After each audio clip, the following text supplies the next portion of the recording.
Namaste, Dzień dobry, and welcome to the channel. Today's video is going to be in English and Hindi, and sometimes there will be words in Polish. I'll try to include subtitles wherever possible. And please brace yourself because this video is going to be long. There are a lot of issues at play here. I have divided this video in 5 sections to talk about different things. Please use the timestamps in the description or along the timeline bar of the video to go to the relevant section. I recommend watching this video completely from the beginning to the end to have a good picture of what's going on. So to begin, first we have to talk about the 5th of August 2024. What happened that day? The Polish embassy put out a news article stating that from the 12th of August, very specifically, very strictly, from the 12th of August, the new checklist will be in force. And the second part was additionally, we remind everyone that you should do the Apostille in accordance with the procedure mentioned on the website of the Ministry of External Affairs of India.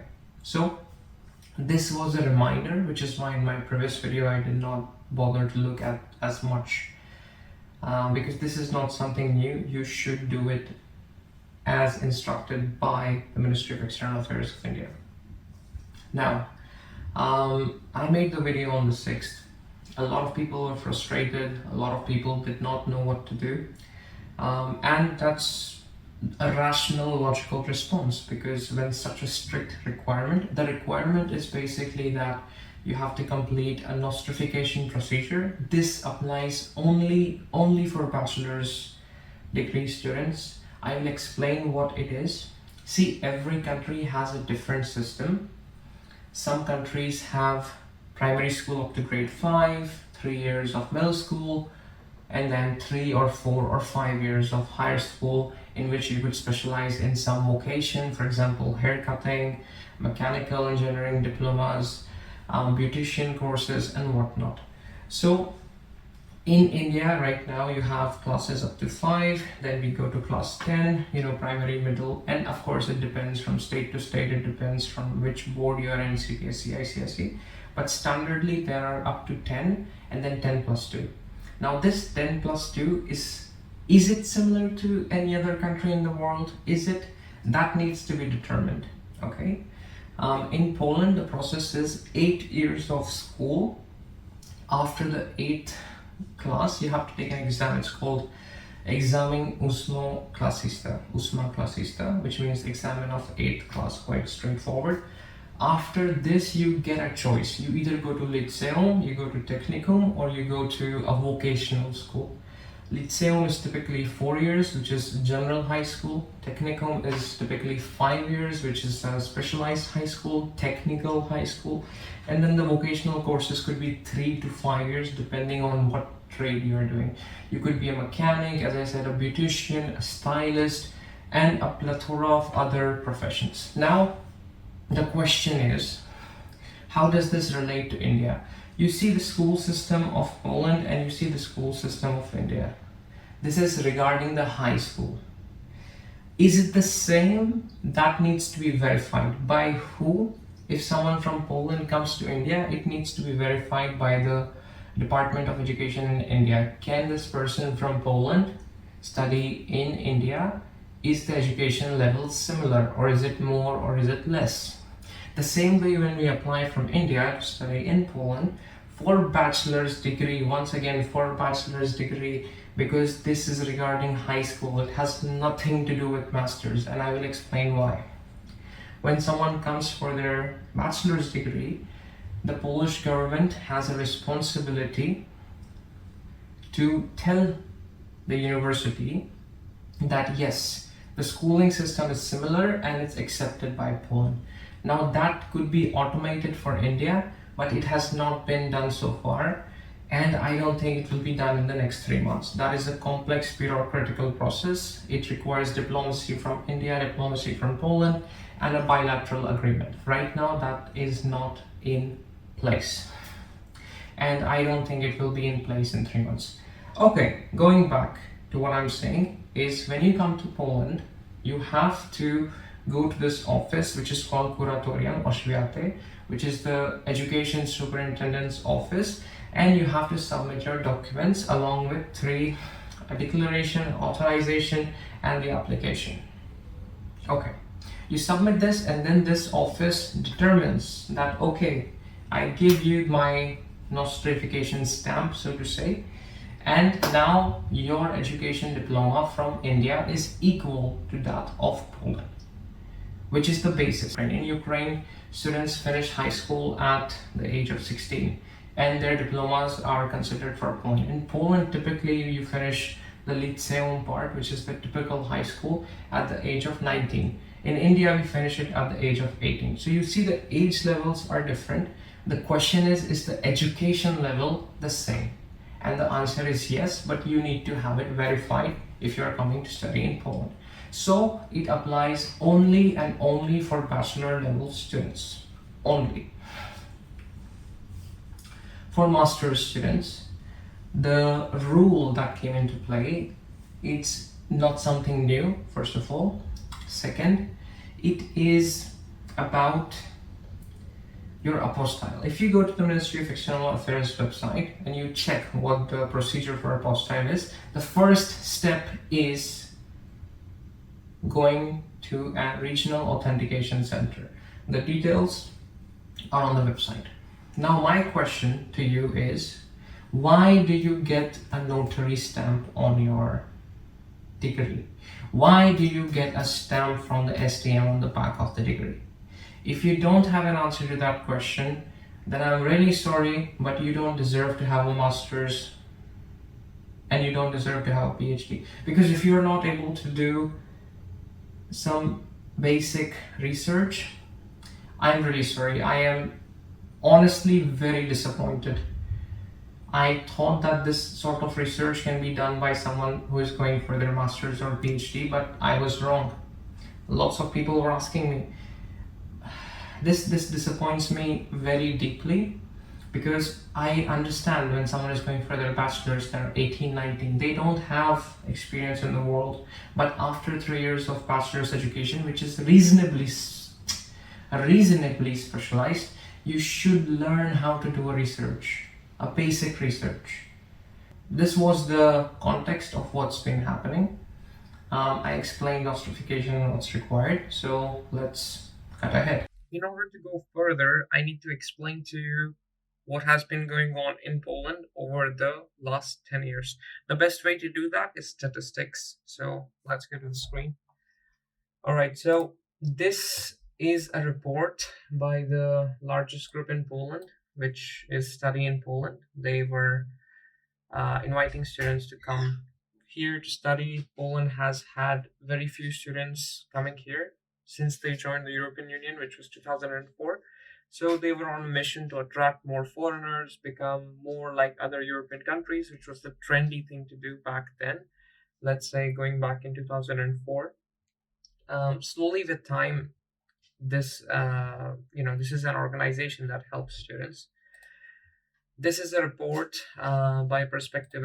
This is a Polish NGO which ranks universities. So it's like your international ranking systems, except it's national. So I have used this report, and then this is the Państwowe Instytut Badawcze, which means the Governmental Institute of Statistics, and they have this 100-page report. So all these links I will include in the description. Again, these are long documents that I don't think you're gonna read, and plus they're in Polish, so even if you translate them, you're gonna have a hard time. Thankfully, I speak Polish. If you haven't checked it out, by the way, check out my 7-video series on YouTube. I plan to release a full-fledged course at the end of this month. So yeah, stay tuned. All right. So this is the important parts I have. This is the report from 2021, the list of foreigners studying in Poland, and India is number 3. There were 2,500 students who came to study in Poland in 2021. Then this is from 2022-23, 2,744. which increased. I think this year it will go to about 3,000, or maybe it would be less because of the current enforcements, the rules, regulations. This is the total number of work permits, of which were for Indians. So approximately, you see, like since 2015, 16, very few Indians. 17, 3,000, 18, 8,000, and this trend has just grown at a crazy pace. I wouldn't be surprised if it is 30 to 40,000 at this point. Again, I don't have the statistics for that, so I cannot comment, but this trend of growth, it's quite stable here. And then something happened in 2017-18 that Poland became a popular destination. This is for students as well. So stable, stable, stable. 2015 as increase, 2016 an increase, and then suddenly 2017 they were doing a lot of campaigns. This is the intake when I came to Poland as well to study. I'm sorry, not this one. I came here 2017-18 intake. There were a lot of consultancies in India who were pushing you to study there. Again, I did the process myself. Do not rely on consultants. All right, going to the next part. This is the universities that you should avoid because these are not public, not public. Public university, okay, Jagiellonian University is very good. This is the total number of students studying in Poland. The 20 universities with the largest number of foreigners. The first one is Vistula, it's already 6,000.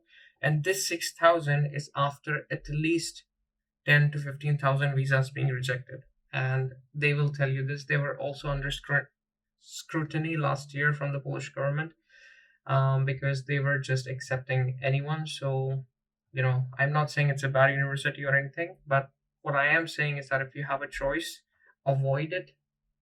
And then again, you have all these universities. These are the 20 largest ones. You can take a screen grab if you want to. This is the students who are coming from outside. Again, I just want to show you what is the percentage of it. This is 2044, so this is 2,744. Indians are still quite a few. The largest number is Ukraine, Belarus. Again, this is understandable because Belarus and Ukraine has borders. The largest number of foreigners in India would be from Nepal, from Bangladesh, and Sri Lanka combined. This is just geographical proximity at play. There's nothing surprising about this. This is the same picture, I guess, twice, or did I change something? Slightly different statistics. These are students in the first year of studies in 2022. Okay. Then this is the students in the second year of studies. This is what is the most important part. Let's talk about this. This is a news article dated 4/7/2024. This is 4 July 2024. We need to look at it in order to understand what is happening. Only 37% of foreign students in Poland graduate, government set to change rules. Now, this is across the board. So the 30,000 foreigners who are coming here, of them, only 37% are graduating. The number of Indian students here is approximately 3,000. And I don't have the exact statistics and no one does. But I would say that maybe it's 45 to 50%, but it's not higher. I know this because I have been living here 7 years and I know a lot of students who were not able to achieve this threshold of graduation. Okay, so Polish universities have been trying to attract foreign students for a decade en masse, often without verified educational documents, which Rzeczpospolita have reported. This is a news agency, I believe. According to the Daily, which is the newspaper, Polish student visa system has been bombarded with requests since 2014. We saw it ourselves. There was a sudden spike that happened there. In the last decade, 321,000 foreign students came to Poland from nearly 200 countries. To date, only 118,000 have graduated. So this is what becomes a problem for Poland. This is why they are worried. This is why they are issuing such harsh problems. Because for them, it's like, yes, come here and study.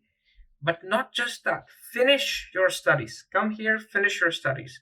Don't use our country as a means to score a visa and then do whatever you want. No, no, we are not going to let that happen. That is the number one argument for Poland from the statistics, as you can see here. The results of a government audit of visa system of the Ministry of Foreign Affairs and the Ministry of Internal Affairs have found that foreigners are abusing the too easy recruitment to study in Poland, and their real purpose of entry is to work or emigrate to other Schengen countries. Now, this is quite interesting, and because they think that they are abusing, it's not that they think, they know. Look at the statistics: 321,000 foreign students as a whole came, including Ukraine, Belarus, every other country, not Poland. Only 118,000 have graduated. So this is quite clear. So they want to make the requirements strict. Also, I will take you to this point, which is sort of unfair. Visa rejection, Poland. Let's see. In the photos I could find, yes, for example, this one. This is just a forum, but someone should have posted. Yes. So this is the checklist. It says for Nigeria, but it's the same. It's the Polish checklist for rejection.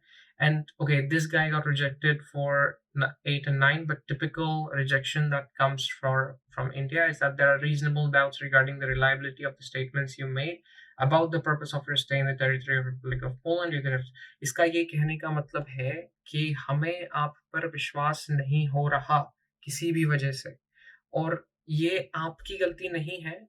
जो students यहाँ पे, excuse me, जो students यहाँ पर आपसे पहले आए हैं, ये उनके एक्शंस का कॉन्सिक्वेंस है।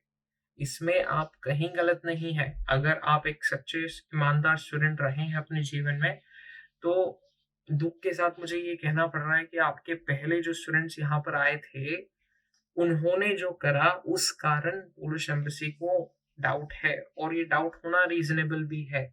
मैं बहुत अच्छे से समझ सकता हूँ कि क्यों ये डिसीजन लिया जा रहा है। Okay, switching back to English, because in India, even though Hindi is predominantly spoken in the north, it is not spoken in the south, and it is my responsibility, if I'm making such an informative video, to make sure that everyone that I'm speaking to is able to understand. And I don't know if it's fortunate or unfortunate, but English is the way to do so. So that's why I try to make my videos in English, especially if they're informative and long paced like this one is.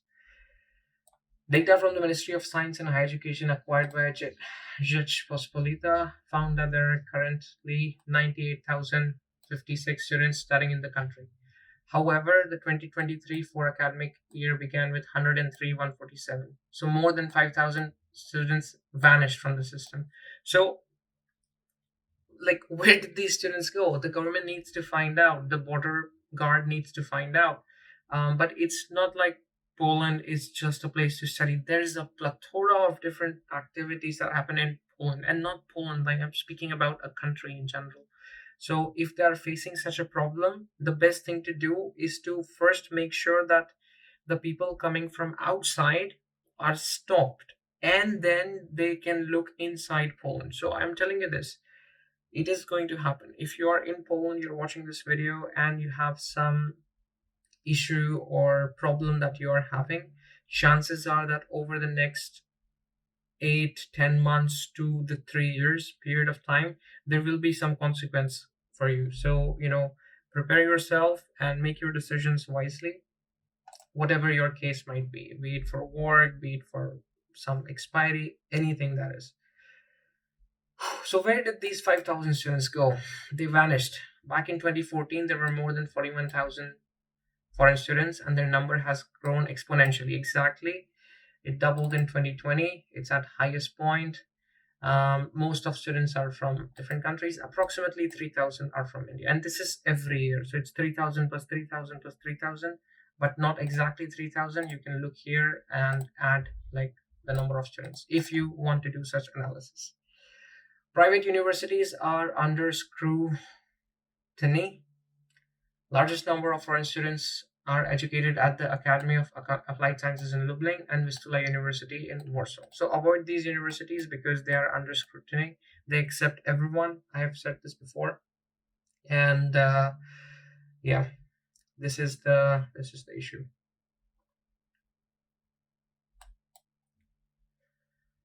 And then the most important part of the article.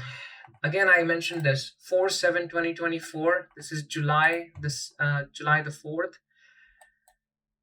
American independence. It has nothing to do with just clicked. Okay, anyway, rules about to change. The Ministry of Foreign Affairs states that a student visa is a national visa issued for a maximum of 365 days, and students apply for the right to stay in Poland. European Parliament directives dictate that a member state may require proof of sufficient knowledge of the language in which studies are to take place. Poland does not impose these requirements. So basically, after reading this article, I thought that they will make this process strict, but I thought they would make IELTS compulsory. Or, for example, they would say you need to have at least 7 band in IELTS or something like this. But instead, they chose the way of nostrification, which is very harsh, very strict. And again, I'm not criticizing anyone here, I'm just commenting on what I see. Students must simply show that they have paid for their studies, which can be short as 1 semester, and have a certificate of enrollment. This is the current process. It was at least. However, the Ministry of Foreign Affairs and the Ministry of Internal Affairs are proposing policies that would eliminate such abuses of the system. This includes the introduction of a ban on admission of foreigners that do not meet the minimum requirement. So it might be possible that they will ban admissions to Vistula University because they are very lenient with acceptance. Pre-selection process for foreign candidates for university admission in Germany is to be centralized and conducted by a single institution such as NAVA. So NAVA is responsible for verifying high school diplomas and confirming that a candidate knows the language of instruction and so on. They are considering restricting foreign students' access to Polish labor market. See, this is one more thing. When you have a student visa, many people want to abuse it because there is no limit to the number of hours you can work. So if you are a student, virtually you can work 24 hours a day. Legally, you cannot because maximum work day can be 12 hours. But if you work illegally, then you could work 24 hours a day, which is, again, it's not something that I recommend. Like, why would you want to do that? Why would you want to work more than 8 hours a day? Especially as a student, no one is going to hire you. You're going to be end up working at a KFC, McDonald's, or delivery jobs. Like, if you work 2 days a week, make enough to pay for your rent and cover for your living expenses, finish your studies, and get a high paying job at, I don't know, BNY Mellon, Credit Suisse, UBS. There are many companies out there. Polish companies are there. You can do a startup. Why would you want to waste your life doing part-time jobs on a student visa? Please. I understand that people might have their reasons, but don't do that. Please don't do that. Just because you have the possibility does not mean. Anyway, moving on. So this was the report of July 4th. A month later, 5th July, maybe 32 days later, 5th August, the new news is passed, and let's look at it. As I said, as the news article said, only 37% of the students graduate. Now, this is not a problem of that the Polish universities are hard. No, these statistics, from what I know from personal experience and from people who know other people, so to say, it's not about difficulty, it's about the transition that you make. When you first come here, it's all like glamorous. It's Europe, jobs, people. There's so many things to do. You're free, you're away from family, no one is there to watch you. So when these circumstances combine, it's easy to get distracted. So I would say the number one cause for this 37% is distraction. Number two cause is just I speak to a lot of people. I've spoken to a lot more people in the last year and a half, and I can tell you that not everyone wants to come here for studies. Some people have other agendas whatsoever. Like they're like, okay, study is easy to come, work visa is hard to get, so I'll apply for studies and I'll do this and that. Fine, I'm not naming anyone, I'm not going to, but this happens, it has been happening. If that is the case, I'll tell you what I tell you. Please don't apply.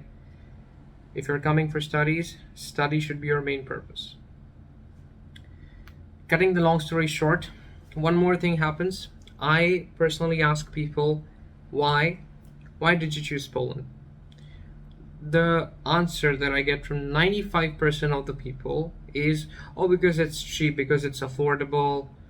And I get frustrated when I hear this over and over again. I can't imagine the frustration of the visa officers. It's going to be next level because they interview at least 20 to 40 people per day in Mumbai and in New Delhi.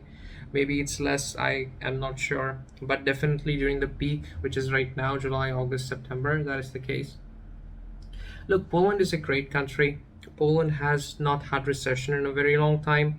Poland survived miraculously the 2008 financial crisis, and its economy remained reasonably stable, very stable as a matter of fact. It's called the tiger in economy. The special economic zones in Poland, if you look at them, if you invest there, there's basically zero tax that you have to pay. Maybe right now the rules have changed. It's a beautiful country with a rich history. If you look at the universities, for example, University of Wrocław, everyone has heard IQ test. University of Wrocław's professor was the person who devised the first IQ test. You can go and check it out. This was back in 1901, 1904, in that period of time. My memory is escaping me.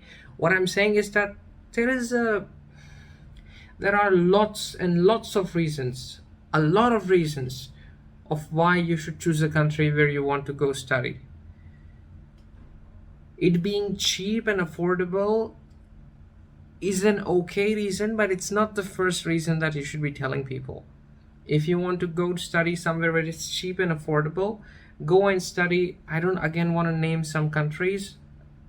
Go and study somewhere else in the world. There are definitely places which are cheaper and affordable than Poland, like this. As an example, um, let's say that you're in India.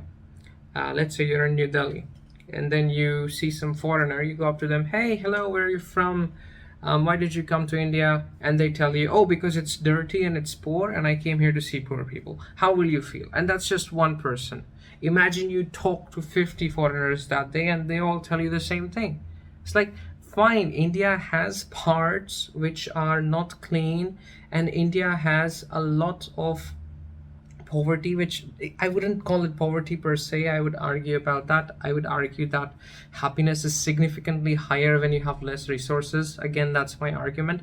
But yes, in contrast, comparison to, let's say, European, Western, Australia, New Zealand, parts of the world, there is things in India that you can see, like brick houses, houses made of mud, for example, temporary houses if you go to some villages. It is interesting, and definitely it's exhausting, sorry, exotic from their point of view. So I do understand, but the fact that someone tells you on a daily basis, oh, I came here because it's cheap and affordable, you'll get frustrated. मुझे पूरी उम्मीद है कि मैं आपको ये समझा पाया हूँ कि ये जो डिसीजन है ये आर्बिट्ररी या ऐसे ही कर दिया, चलो मेरी इच्छा है इसलिए, ऐसा डिसीजन नहीं है जिसे वापस लिया जाएगा. I hope I have made it clear that this is not an arbitrary decision that will be taken back by the government of Poland. No. But if you still think that is the case, I did watch YouTube, and there was some advice given that you should talk to the university and that you should email the embassy. So, on that note, I need you need to know. Look at the photo popping on the screen. This is from the 5th of August. When the news was initially released, the initial news was that this will be applicable from the 12th. Then I told everyone, like, call the embassy, explain that this is a little bit difficult. And then what did the embassy do? They removed that part of the news. And then they told the VFS to post it on their website. And then VFS posted it as well. So, this is a clear indication that they are serious about this, and they are definitely not going to change it.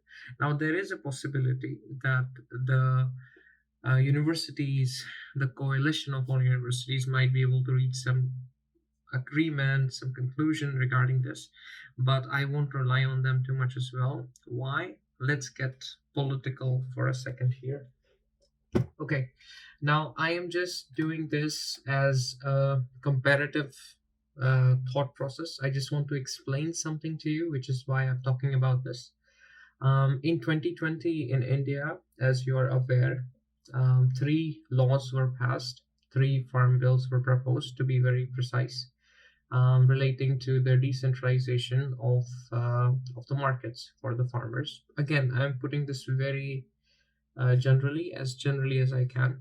Um, I support these bills. We can, if you disagree with me, we can have a healthy discussion. But that's not the point. The point is the farmers protested, which is their right to protest in a democracy. They protested, and the protests lasted for 1 year. And then the Indian government listened to the citizens of India in their protests, and they changed. They uh, did not let it become a law. The same thing. Oh, this was, by the way, in the middle of COVID, so it was even worse because we are in the middle of pandemic and there are protests going on. The same thing happened in Poland. Protests happened in Poland. There was a ruling, and these protests continued throughout the weekend. So Polish people were not as persistent to protest for the whole year.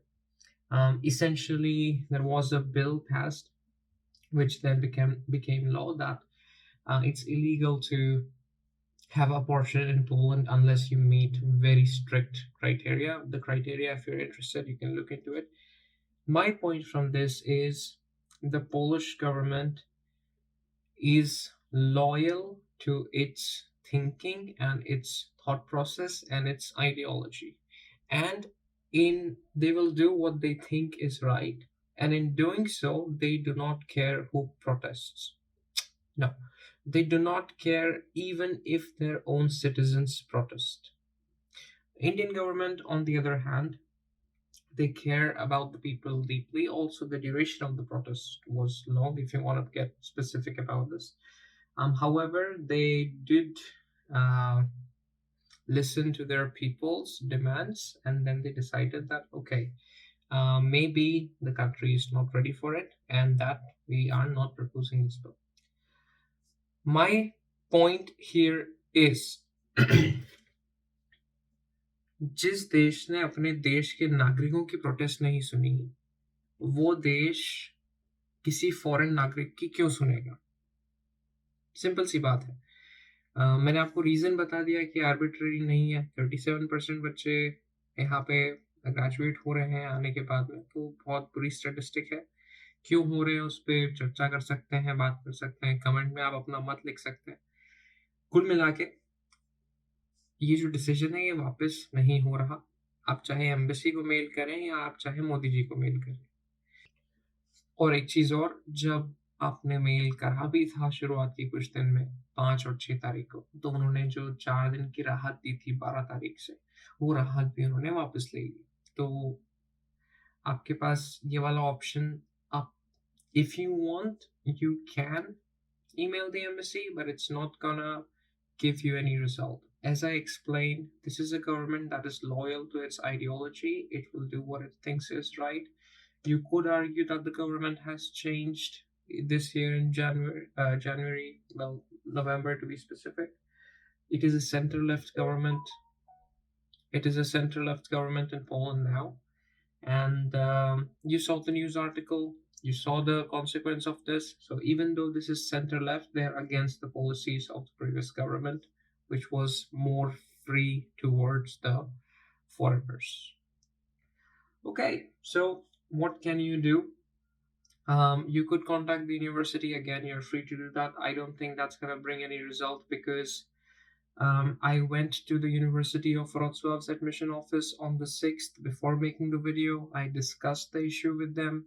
They said they know this and they are trying to do something, and they are also disappointed.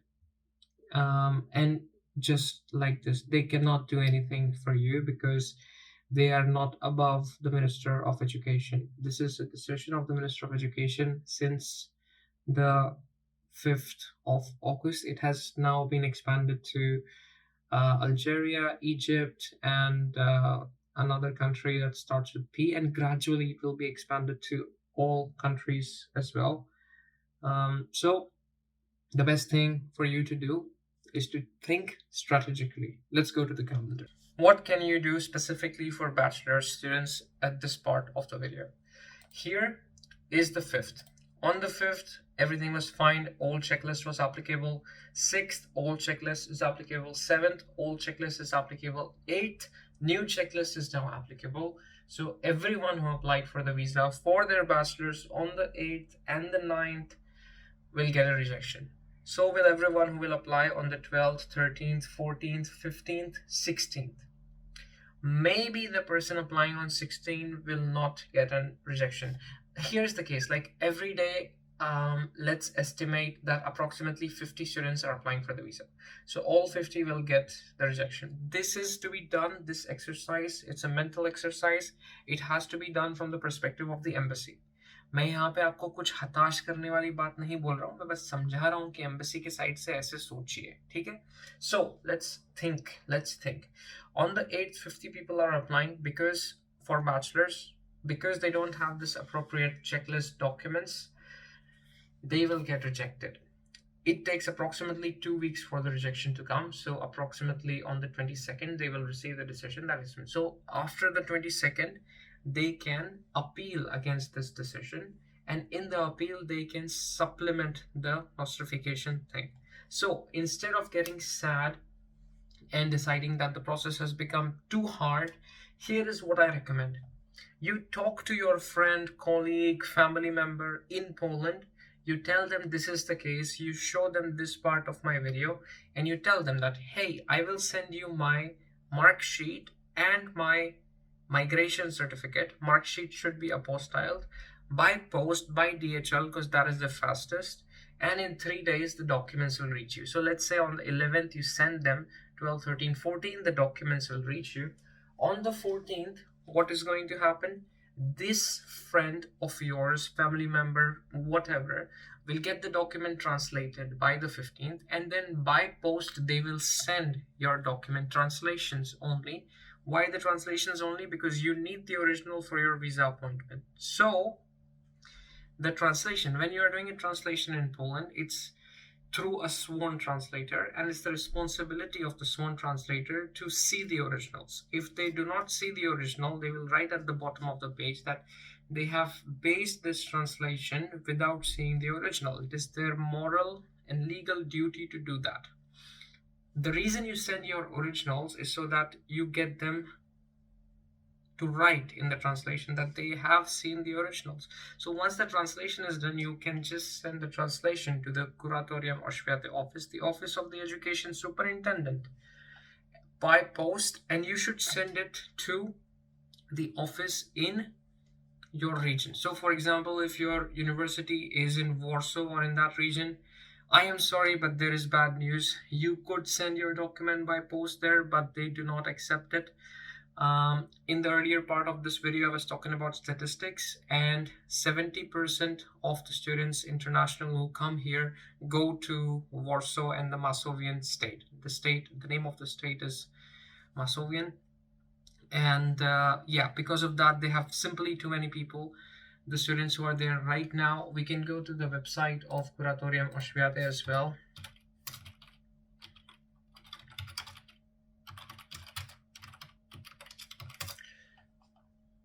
Okay, we go to the Warsaw. Yeah, it says here really that you need to have an appointment.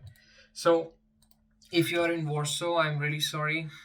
You could still send the documents by post, but it will be rejected. If you go to some other Kuratorium Oświaty,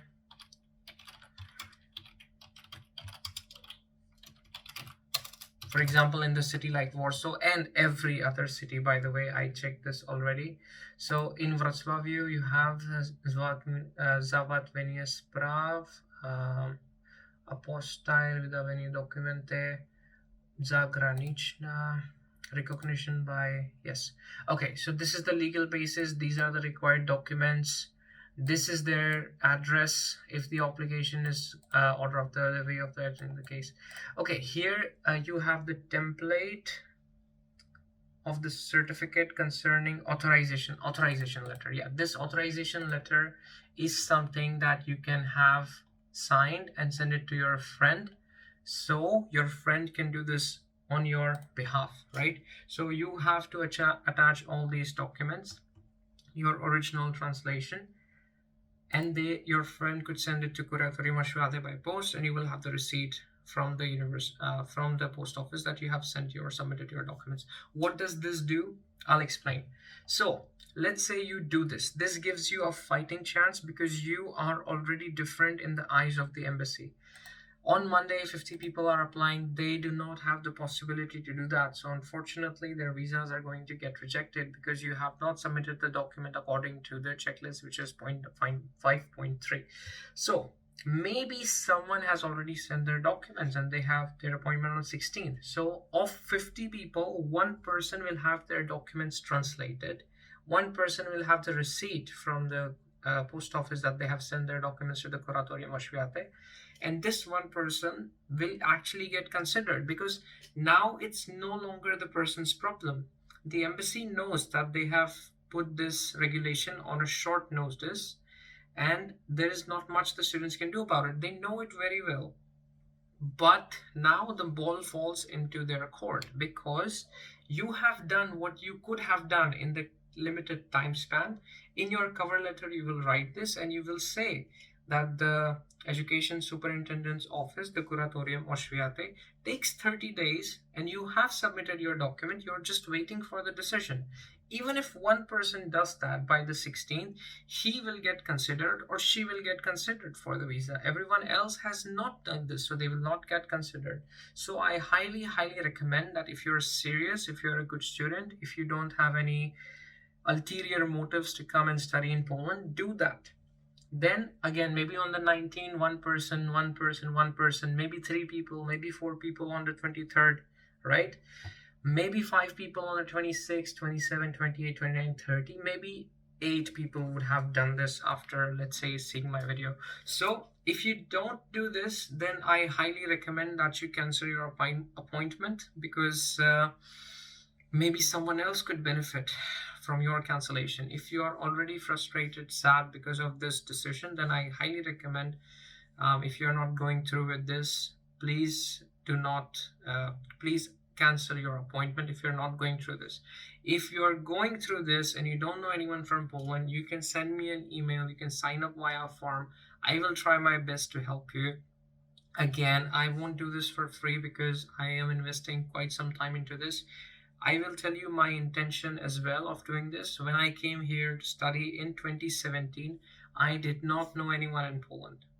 I came here as a student who was completely new to the culture and was honestly very lost. So I see you through those eyes. And if in 2017 this requirement would have been there, I would not have been able to complete it. That is the entire point.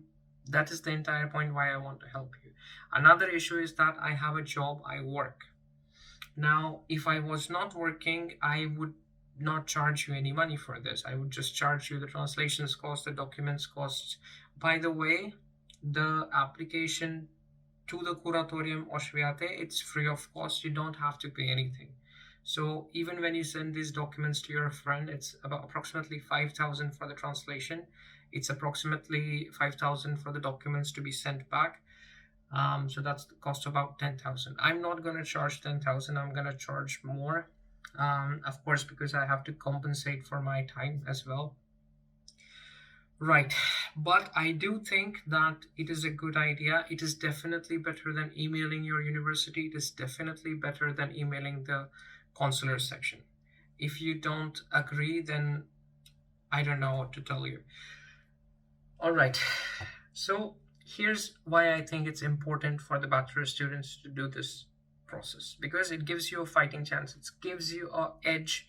And it's no longer your responsibility, it's the responsibility of the Polish government and the fact that they're slow. Because you have done what you could have done, now you're just waiting, right? So it will give you an edge. I recommend doing this. The same thing will go on for September. The people who have dates in the first week could do this. Maybe 8 or 9 people would do this. Now, from the 11th, let's say the earliest you send your documents is by 14. Now, 14 and the curatorium oświaty will take 30 days. I call them, they always give me this government bureaucratic response. They tell me it takes 30 days because on paper it says it takes 30 days. They don't tell me practically how long it takes. The university tells me, for example, in Wrocław, it takes 30 to 40 days, 4 weeks, they said. In Warsaw, I know it could be up to 60 days because I call them. And this is after you get the appointment, by the way. So it's even worse in Warsaw, and I'm really sorry if you are in Warsaw. You could still do the translation and you could explain to the embassy that I'm sorry about this. I did not know that the rules were going to change and I've done my best. And you could at least show them the translation, which will give you an edge over the other applicants.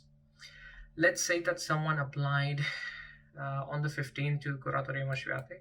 So 30 days later, they will get their decision, let's say approximately by 17, and then 3 days to get their document. So on the 23rd or maybe on the 16th, if they are lucky, they will get their actual nostrification, and then their application will be considered. I am guessing that maybe there will be 3 people who do this by the 16th. This is my assumption under the current circumstances. Everyone else, you still could have a fighting chance because your visa will get rejected. Again, I am assuming that is the case. I don't know practically what the embassy is gonna do, but since you don't have the document, that is what should happen logically speaking. So this is it for the bachelor student. Again, I can help you if you want. Unfortunately, I am not going to do it for free. If you want to learn about the price and the logic behind it, just send me an email, just sign up via the form and I will contact you. And yeah, I wish you the best. Agents, consultants और apostille के बारे में बात कर लेते हैं. सबसे पहले तो ये सेक्शन हिंदी में है क्योंकि ये बात मैं भावनात्मक स्तर पे करना चाहता हूँ, भावनात्मक स्तर पे करना चाहता हूँ.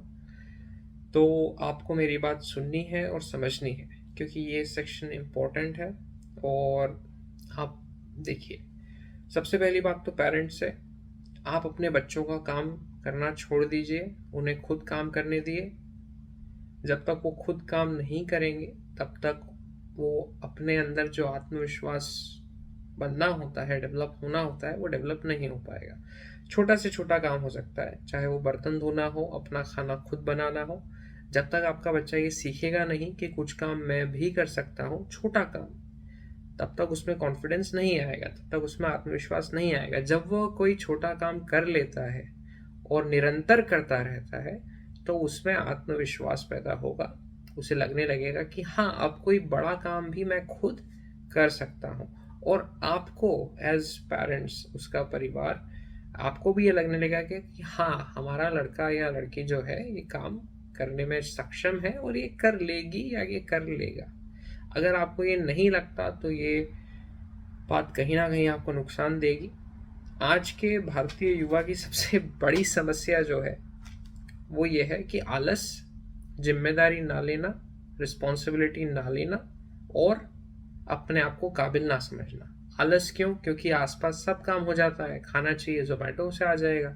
जिस व्यक्ति ने जोमेटो बनाया, कैसे बनाया, उस बारे में आपको कुछ पता नहीं है. कौन सी एल्गोरिथम यूज़ करते हैं शॉर्टेस्ट रूट फाइंड करने के लिए, ये मैं आपसे पूछ लूँगा तो आप शायद बता दें.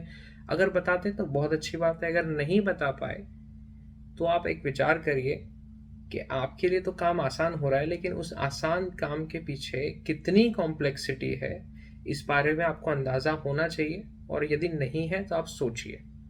ठीक है, कहने का तात्पर्य यह है कि आपको विदेश पढ़ने जाना है ना. यदि आपको विदेश पढ़ने जाना है और आपने सोचा कि यार नहीं, मैं तो काबिल नहीं हूँ, या अरे यार बड़ा आलस आ रहा है, कोई और कर दे तो अच्छा रहेगा, अगर ऐसा आपका विचार है, या फिर आपको लग रहा है कि यार मैं तो कर ही नहीं पाऊंगा, मैं करूँगा तो डेफिनेटली यूनिवर्सिटी नहीं लेगी मुझे, अगर ये तीनों विचार आपके मन में आए और आपने किसी कंसल्टेंट, किसी एजेंट को हायर करा, तो आपका नुकसान होने वाला है. मैं क्षमा मांग लेता हूँ इस बात के लिए.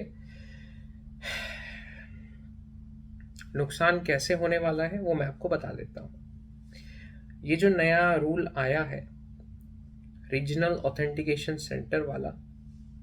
मैं एक चीज़ और क्लियर कर दूं इसके पहले, मैंने कहा कि बर्तन धोना और अपना खाना बनाना, इन सब कामों की मैं इज्जत करता हूँ, बहुत रिस्पेक्ट करता हूँ इन कामों की। मैं कंसल्टेंट्स और एजेंट्स की कोई रिस्पेक्ट नहीं करता, और ये बात मैं मैकिन्जी एंड कंपनी में इंटर्नशिप जॉब करने के बाद कह रहा हूँ, ठीक है। हर कंसल्टेंट एक लेवल का नहीं होता, कुछ लोग पढ़े लिखे समझदार भी होते हैं, और कुछ लोग सोचते हैं कि अरे बहुत लोग पोलैंड जा रहे हैं, हम भी भेज देते हैं, कर लेंगे, अच्छा है। नहीं नहीं, अगर आपकी ऐसी सोच है तो आपका नुकसान होने वाला है, ठीक है। अब जो वीडियो के स्टार्टिंग में मैंने आपसे सवाल पूछा था कि जब आपने अपना डॉक्यूमेंट अपोस्टाइल करवाया था तो उसमें नोटरी का स्टैम्प क्यों था, उसमें जो है एसडीएम साहब का स्टैम्प क्यों था, और अपोस्टाइल का स्टिकर तो खैर एमईए लगाता ही है, उस विषय में बात कर लेते हैं। Okay, so let's talk about Apostille, the Ministry of External Affairs, and the solution that I can offer you, or that is my suggestion to be very precise. सबसे पहले जो है मैं ये बात क्लियर कर दूं कि जो अपोस्टाइल के रिलेटेड मैसेज है पोलैंड एम्बेसी के पेज पर कि रीजनल ऑथेंटिकेशन सेंटर में जाके आपको करना है, वो सबके लिए वैलिड है। वो सिर्फ मास्टर्स और बैचलर्स वालों के लिए वैलिड नहीं है, वो बैचलर्स, मास्टर्स, पीएचडी तीनों लेवल्स या हर लेवल कहें तो सबके लिए वैलिड है कि अपोस्टाइल कराने का सही तरीका क्या है। अब ये बड़ी इंटरेस्टिंग सी बात है, क्योंकि यहाँ पे we have to discuss nomenclature and semantics. Nomenclature meaning why do we name things the way they are, and semantics is the reason is the study of why words have meaning, right? So let's discuss this 5 words to be very specific: attestation, notary, apostille, RAC, HRD और ईद सनद, ठीक है। So let's go to the website of the Ministry of External Affairs. Okay, first of all, let's talk about attestation. I'll just keep the notebook open for my reference because these are specific words, so I don't forget. First thing is attestation. Normal attestation is done for all countries which are not a member of Hague Convention. तो देखिए, attestation is only valid when there is no apostille. अगर जो देश है वो Hague convention का member नहीं है तो उस देश के लिए अटेस्टेशन होगा, उसकी अलग प्रोसेस है, वो प्रोसेस की चर्चा मैं यहाँ पर नहीं कर रहा। If a country is not a member of the Hague Convention, not a member of the Apostille Convention, then they need to opt for attestation. Then you need to opt for attestation, which is not the case for Poland, so I'm not going to dive deep into what exactly happens here. Second thing is notary. Notary is done by all the courts in India. You can take your document to any court. The reason it is done to give it some authenticity and that it becomes applicable in court. That is my understanding. If you have a better understanding, please comment down below why a document needs to be notarized. Okay. Then the third document is your apostille. Now apostille can be done for all documents that are issued in a country. For example, India, all documents, marriage certificates, birth certificates, educational documents, all documents, so that they are valid and recognized across the board being the members of the Hague Convention, the members of the Apostille Convention. So every country that accepts the apostille needs to give a sticker of apostille. Now every country has a specific requirement of how they want to see this apostille. For India, this is the process for attestation apostille. I am not telling you this, I am simply reading from the respected Ministry of External Affairs, Government of India official website. Okay, e-sanad. This is by far the safest, the easiest way to do it. E-service for verification and attestation of documents of Indian citizens. Details can be found via the following link. Let's look at the picture. Applicant visits e-sanad website for online application, pays the fee online, data is made available to MEA. Documents are digitally verified by concerned DIA's GAD. Now this full form, I am not sure what it is. I can check if you ask me. And as a matter of fact, I am going to check. DIA, Document Issuing Authorities, for example, CBSE. What was the other word? GAD. Let's have a look. GAD. I think it's something like government. DIA, they are talking about it here. Then GAD.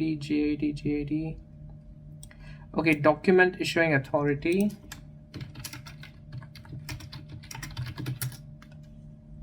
General Administration Department. It could be General Administration Department specific to the states that you're living in or the union territories that you're living in. Why I say this? I say this because of the old process which I am familiar with. So your document is digitally verified by the Document Issuing Authority or the Government Administration Department. Then the Ministry of External Affairs verify digitally pre-approved documents, and the documents are sent to you. So if you have done this process, don't worry, everything is fine. If you haven't done this process, then go to eSanad and see if you can do it. That is by far the safest, best option to do it, and more people should be opting for eSanad Apostille. Now, for the traditional method, Step one means the first step, the very first step that you take. The reason I'm stressing about this is because in my old video, which is literally 3 days old, many people were asking me about the Apostille, why I didn't say anything about it. It's because there is the step 1 on the website. It tells you what to do. Okay. Instead of getting frustrated, I'll be reassuring. So I'll explain it to you. Authentication of documents. Applicant Regional Authentication Centers, RACs. So applicant visits these documents. Now, Home General Administration Department for personal documents. Education Department of concerned state, union, territory. So let's see, for example, Andhra Pradesh, which is the Education Department, Special Secretary General. This would be this case, Andhra Pradesh Secretariat, because there is no specific department. For Arunachal Pradesh, Joint Secretary should do it. Deputy Secretary, maybe they won't do it because it's not the Education Department. Okay, here, this guy, Director, Department of Higher Technical Education, should do it. Now, the interesting thing is the word HRD, the Human Resources Department. In the general market, if you call a company and tell them you want to get your document Apostille, they ask you, HRD bhi karana hai? Do you want to do HRD? Tell them no. No. I'll explain why. Because it depends where you are applying to. Let's go to the capital city of India. Control F, Delhi. Okay, every one has Delhi. So let me just go. Okay, yes. When you go to the capital city of India, you read this interesting piece. SDM of Delhi has been authorized as pre-authenticated authority for all kinds of documents except commercial documents. Here, this is the critical part. This is the critical part for two reasons. Okay? First reason is that this is only valid for the people who live in Delhi. Only valid for the people who live in Delhi. Let's go back. You have to go to the Regional Authentication Center. The list of regional authentication centers is here. So we are looking at the list of regional authentication centers. This is Delhi. So this is only valid for Delhi. The STM stamp is only valid for Delhi, not for any other country. Sorry, not for any other state department. Here it says state, union, territory. So if you live in Delhi and your document is signed by the STM of Delhi, perfect. If your document is still signed by the STM of Delhi and you don't live in Delhi and you use some agency to do this, then the Polish embassy is not going to accept it. Why? Because of this. subject to acceptance by the concerned foreign mission. This is one. And two, you don't live in Delhi, so he is not your regional. He is not NOT, not your regional authentication center. He's not a part of it. He's not in your region if you do not live in New Delhi. So that is a very crucial and important point which the Polish embassy has pointed out. Let's look at the news section again. Poland News India. Let's read it. Additionally, Embassy of Poland, Mumbai remind, this is not something new, they remind you that Indian education documents in the visa procedure need to be apostilled in accordance with the procedure. So if you do by e-Sanad, perfect. The solution is forget about your already existing apostille, unless you live in Delhi and your document is signed by the person in Delhi. Get it apostille through e-Sanad. That is the best possible thing for you to do. In order to ensure their validity, the documents need to be authenticated by the regional authentication centers. This is only the case if you do not do it by e-Sanad, if you do it by traditional method. In case of formal deficiencies, okay. So this is the part where the regional authentication center comes in. Now, in theory, this SDM has the ability to sign your documents. Let's look at where I am from. Madhya Pradesh. Okay. Now, additional secretary, deputy secretary, under secretary, Government of India, Higher Education Department, they can sign it. Who might this under secretary be? Who might this person be? Let's look at it. Under secretary,